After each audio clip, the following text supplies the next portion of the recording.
श्री राम जय राम जय जय राम श्री राम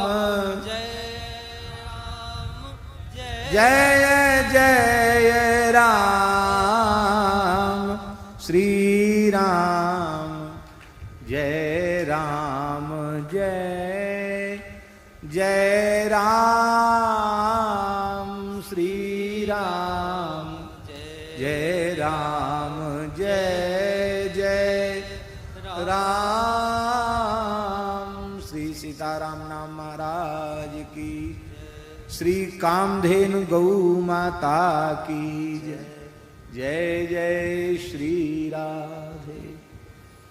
आज पूज्य स्वामी श्री नवल राम जी महाराज अपने परिकर सहित पधारे हैं और अब भादों की पूर्णिमा तक विराजेंगे, तो इनके मंगलमय दर्शन का सौभाग्य मिलेगा। और सवेरे नित्य प्रार्थना होगी 5 बजे। परम श्रद्धेय स्वामी श्री राम सुखदास जी महाराज ने जो आरंभ किया, सवेरे 5 बजे गीता जी का पाठ प्रार्थना होगी और नित्य स्वामी जी की कैसेट सत्संग भी सुनने को मिलेगा। तो जितने भी लोग यहाँ इस परिसर में निवास कर रहे हैं, उन सब से हमारी प्रार्थना है कि बहुत ये दुर्लभ क्षण मिला है, सवेरे ठीक 5 बजे स्नान करके उपस्थित हो जाएं तो अच्छा है। न मान लो कोई ऐसे हो नहीं नहा सकते हैं, कोई बात नहीं, सत्संग के जल में स्नान कर लेना पहले, बाद में दूसरे जल में पीछे करना। तो बिना नहाए भी बैठ सकते हो कहने का मतलब है, लेकिन दास का तो भाव यह है कि